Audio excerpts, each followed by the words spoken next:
sometimes you hear people say, call the line, call the number. I've heard that on and off for 8 years.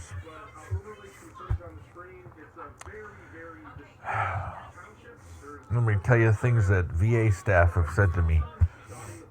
I've said this in a couple other videos. A VA HUD-VASH member said, hey, if you really want to get help and get out of your situation and get more resources, and you really want to get my help, go to mental health. That's what I was told. And then I had another HUD-VASH person say, because we were discussing, tolerance and resilience, how much people can handle. And somebody said to me, just so I know for the future, how would I know how much you can handle? How would I know the point that you should call the hotline? I thought, that's odd. I said, I don't know the answer to that question.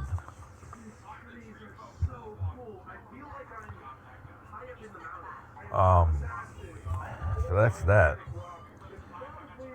But, then we've actually, believe it or not, the complex we live now, somebody used to have the poster on their door. Like we were in a college dorm. The outside of their door about how veterans in crisis need to call the hotline. This is the most ridiculous thing I have ever seen. I've seen people in I think it was in this complex, people put it in their window, facing the parking lot. I mean, it's... But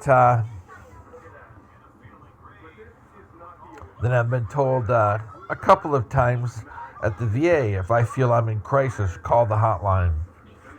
Then I've been told by people in the community, if you want the VA to help you, to get your medical issues situated and to get some kind of income, because you have issues, call the hotline.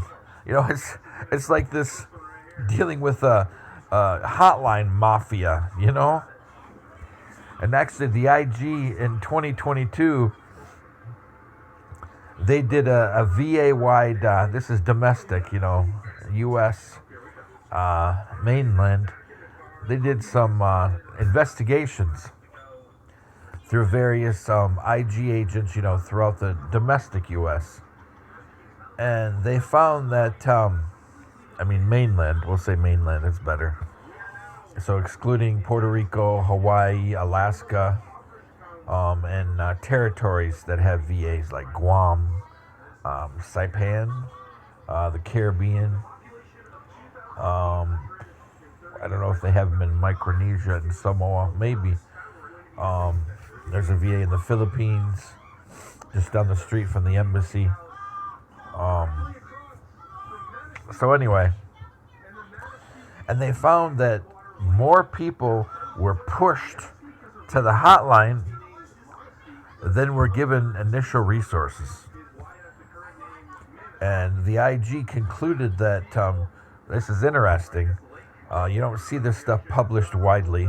The IG concluded that the VA hotline system has more veterans being pushed to it and denied regular resources because they wanted people to go to the hotline. Just like they found that the patient advocate system at the VA, in the Saginaw VA, they always say, well, you don't like how I took care of you, you're welcome to go talk to the patient advocate. The patient advocate at the Saginaw VA, I have never had any help from them. Never. And I know a lot of other veterans that have the same feeling. And this is explained by an IG report. This was in... No, I take it back. This one was in... Trying to remember. No, this one was in 2022.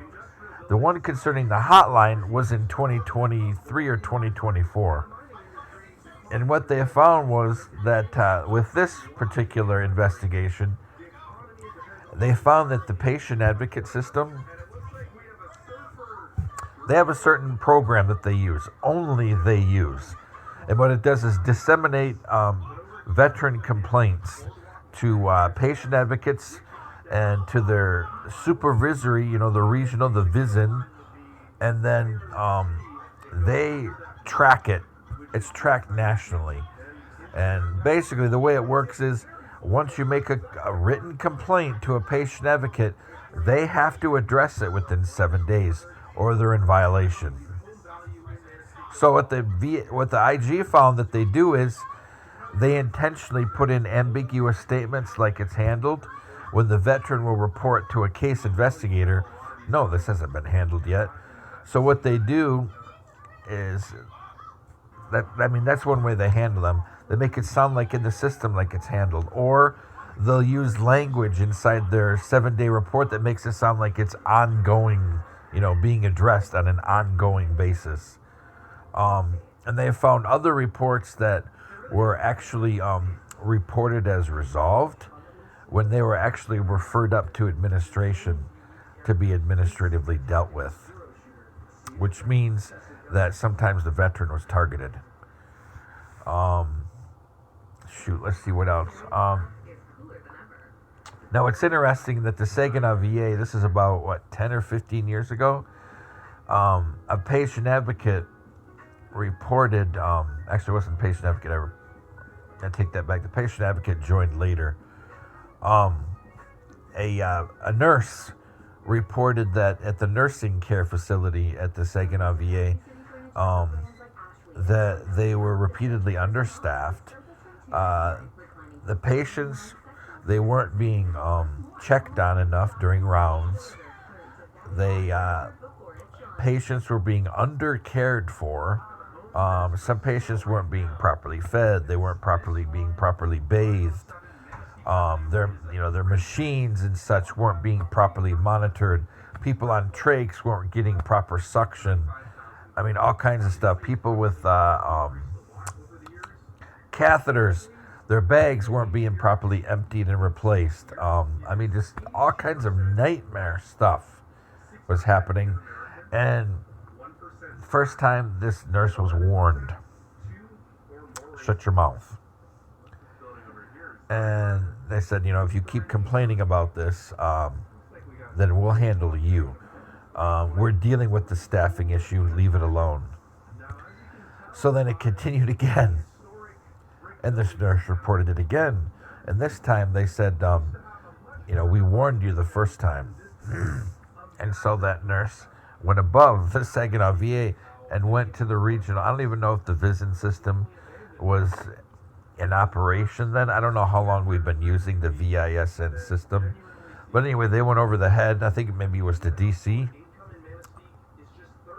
And in the interim, while, DC was getting interested in the whole issue, that particular nurse was fired. And not only were they fired, but they were blackballed.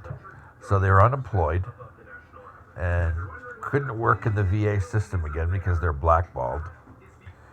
So then the IG stepped in and penalized the administrators at Saginaw and investigated, the care that people were getting in the nursing home there. And the nurse was eventually hired back, but then fired again. They found another reason to fire him. So they were, the administrator was eventually, I believe, moved. But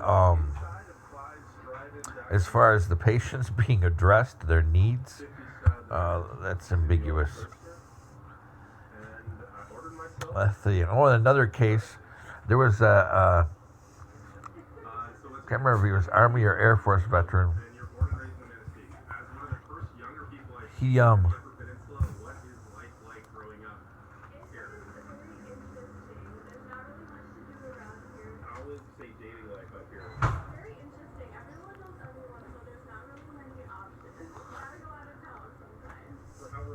So, I think it was an Army veteran or maybe Air Force who was paralyzed from the neck down, a paraplegic. So he had special needs, that had to be cared for. like, you know, uh, let's see, I don't know if he had a tracheostomy or not, but he did have needs regarding, uh, you know, uh, cleanliness for,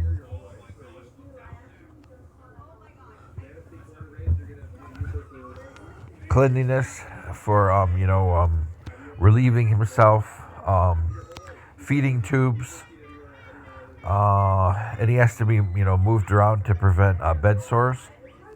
I think he can move his neck, I think, and his hands like a little bit. He wasn't even supposed to be put in the Saginaw VA.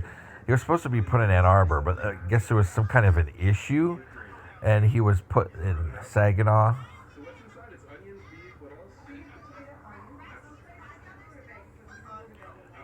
And and he tried to get out of there. The first couple months, they kept denying him. This is, the chief of staff kept denying his request to move. They said, "No, you're unable to move right now. No, you're unable to move right now." And so he hired an attorney because he wasn't getting proper treatment. His, um, as far as relieving himself, they weren't cleaning him properly. They weren't maintaining his feeding tube, the cleanliness. He wasn't being fed exactly when he should be fed. And the big thing that started his whole reason, for hiring the lawyer was they weren't moving him enough. He's getting bed sores. And previously in his care at various places or at home, he's supposed to be at I guess a kind of like home where you live on your own, but you have a helper, kind of situation, or like a live-in helper. Um, but something happened there.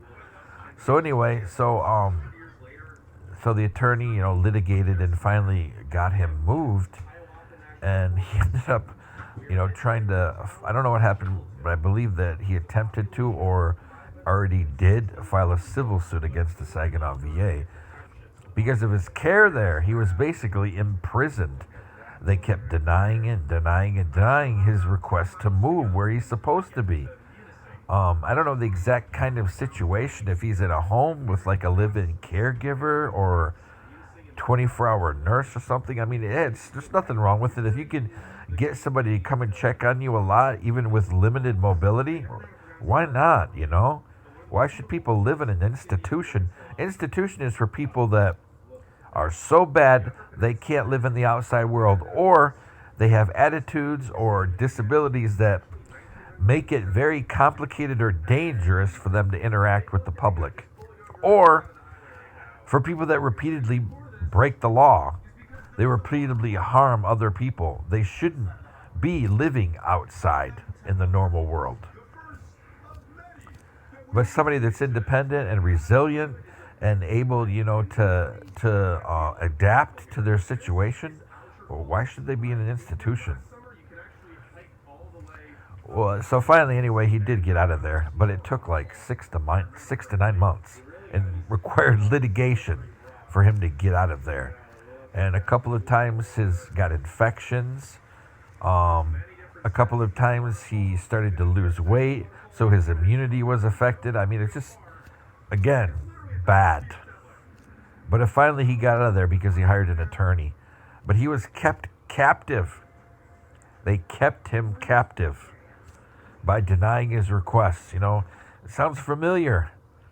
Apparently this area, they hold people captive. Sometimes it's a medical captivity, or in our situation, a financial captivity. And they will blame the victim. Like this guy. That's the reason why he finally found somebody to listen to him, to grab an attorney for him. He's like, "I have bed sores." "Oh, it just comes with your situation." "Really?" "Oh, why my feeding tube, I'm not being fed, at the proper times." "Oh, we're short-staffed." "Oh, okay, well, nobody's changing my diaper and my bedding enough." "Oh, we're short-staffed. They'll get around to it. Just be patient. Quit complaining. That kind of stuff sounds a lot like victim shaming to me. So that's that. That's what I've heard. So so when people keep shoving the hotline down people's throat, um, I get sick of seeing things to help people being weaponized. This is predatory behavior in its fullest. So, the VA hotline, the way I look at it as you call the hotline, first thing they go for is mental health assessment, and they will try to flower it as much as they can so they can maximize PTSD, grab some of that psychology and mental health funding, that's in excess every year, take away your weapon, and then maybe, start discussions to, if you're a single parent, to take your kids. And then the last end resort, if you don't meet the criteria of what they want, whether it's legal or not, they commit you. That's my impression. This is as a forensic psychology researcher and an avid reader, and from what I've seen happen to other veterans. I've encountered veterans that obviously are, they're a lot more capable than people say or people think. But yet, due to medication and the bullying of the VA, they're turned into something else. It's a weaponization of the VA. It really is. The VA is there for MMI and for things related to the military for compensation. It's that simple. And, the conservatism within the VA system and, Republicans have controlled this system for a long time. They try to make compensation as elusive as possible. Look all the way back to Vietnam or Korea and Vietnam. You look all the way back to, who controlled that system, who controlled the things that were used that made people sick. It digs deep in the Republican Party. It's not the party of Lincoln. It is not. Lincoln wrote a lot and had a lot of case interest in workers' rights and protection for workers, for farmers, for freed slaves. It doesn't sound like the party of Lincoln. It doesn't sound like that Republican Party would have been the party of Lincoln. And back when the Democratic Republican Party, when they were one entity,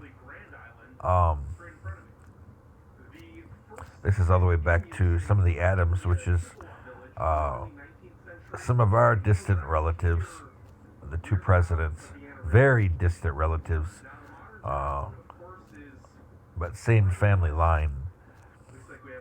They were against slavery. They were against a lot of things. They were concerned that the lodge would get too much power. I wouldn't really foresee the lodge going wrong, but it can happen. They're concerned about Masons being having too much power, too many Masons in government. It could be the same thing with the Elks. Oh yeah, we got too many Elks here. So they're concerned about that, but they're more concerned about how to get rid of slavery. But it was such a hot topic during both Adams's administrations that they addressed it very, very passively because it was a hot button topic even then. So going all the way back then, and they were concerned about, hey, rights for workers, rights for farmers, rights for small businesses.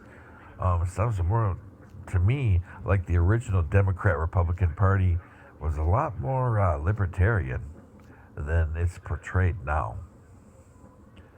It was neither Democratic nor Republican. It was clearly libertarian. Albeit not, educated in nothing wrong with being woke about human rights, woke about what's right and wrong. There's nothing wrong with being woke to other people's situation. I don't think being woke is a bad idea. The concern I have with being woke is how it's done. It should be done through education, listening to people's narrative. There's nothing wrong with understanding the experience of, people who were freed slaves or the grandchildren of freed slaves or people that have a small business, in an area where people don't like small business. They want a big company, or in an area where there's small businesses, there's only a couple. There's nothing wrong with understanding other people's experience and learning from it. Or people that had a business, but because of such and such eminent domain, which is going on right now in New Jersey, and the government just taking it from them.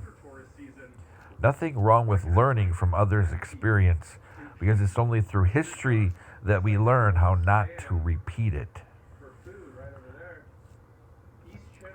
So that being said, again, I think the hotline is a problem, and I think the hotline has been weaponized like DBRS, like the patient advocate system, like HUD-VASH. Just a lot of weaponization.